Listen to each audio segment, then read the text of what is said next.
Kadash Woman. Il y a des moments dans la vie où tu sens que quelque chose bouge. Tu ne peux pas l'expliquer, mais tu le ressens. Tu sens que tu n'es plus là où tu étais, mais pas encore là où tu vas. Tu es entre deux. Entre ce que tu quittes et ce que Dieu prépare. Et si tu regardes cette vidéo aujourd'hui, ce n'est pas un hasard. Parce que Dieu veut te dire une chose simple, mais puissante. Ta saison change. Reste jusqu'à la fin. Ce message va te donner la paix, la clarté et la force dont tu avais besoin. Laisse-moi te raconter une histoire qu'on trouve dans la Bible. C'est l'histoire de Joseph. Joseph est l'un des plus beaux exemples de ce que Dieu fait à travers les saisons. D'abord, il y a la saison 1, qu'on peut nommer la saison de la promesse. Joseph reçoit des rêves, des visions, des promesses. Il voit sa destinée, mais rien dans sa vie ne ressemble à ce que Dieu lui a montré. Le soleil, la lune et 11 étoiles se prosternaient devant moi. C'est la saison où Dieu te parle, mais où rien n'est encore visible. Puis vient la saison 2, la saison de la fosse. Ses frères le jettent dans un trou. Il passe de favori à oublier, de rêveur à rejeter. C'est la saison où tu te demandes, Seigneur, pourquoi ça m'arrive maintenant? Ensuite vient la saison 3, la saison de l'injustice. Joseph est vendu, accusé à tort, mis en prison pour un crime qu'il n'a pas commis. C'est la saison où tu fais bien, mais où tu récoltes mal. La saison où tu ne comprends pas Dieu, mais où lui te comprend parfaitement.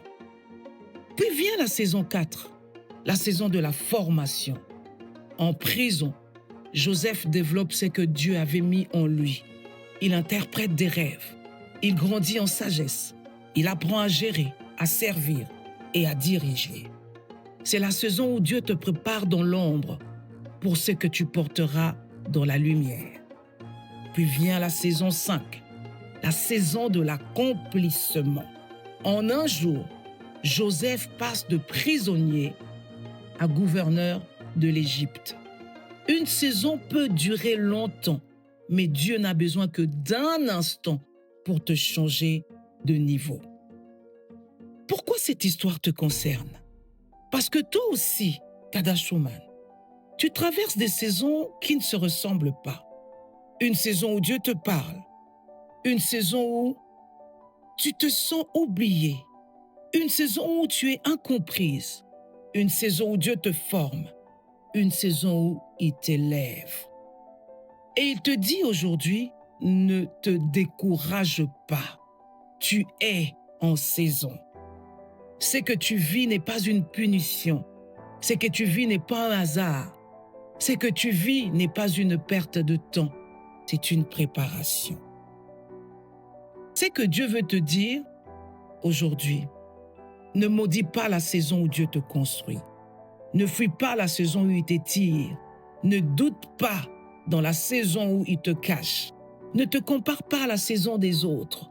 Ne te décourage pas dans la saison où tu ne comprends rien. Dieu travaille en toi, même quand tu ne le vois pas, même quand tu ne le sens pas, même quand tu ne comprends pas. Les signes qui te montrent que ta saison change. Quand Dieu change ta saison, tu perds l'appétit pour ce qui te retenait. Tu sens que certaines relations s'éloignent. Tu n'arrives plus à rester dans ce qui te limitait. Tu sens un appel intérieur, même sans direction claire. Tu sens que Dieu te prépare, même si tu ne sais pas à quoi. Ce n'est pas de la confusion, c'est une transition. Alors, pour marcher dans ta nouvelle saison, identifie la saison que tu quittes. Accepte la saison dans laquelle Dieu t'amène. Déclare et écris en commentaire, ma saison change et Dieu marche avec moi. Avance avec paix, pas avec pression. Partage ce message à une femme qui traverse une transition. Je vais prier pour toi. Seigneur Jésus, je te présente cette femme qui écoute ce message. Tu connais la saison dans laquelle elle se trouve. Tu connais ce qu'elle quitte. Tu connais ce que tu prépares pour elle.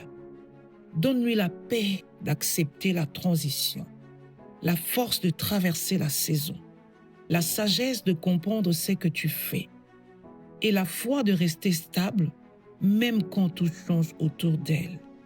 Comme Joseph, qu'elle avance avec confiance, qu'elle reste fidèle et qu'elle entre dans ce que tu as préparé pour elle.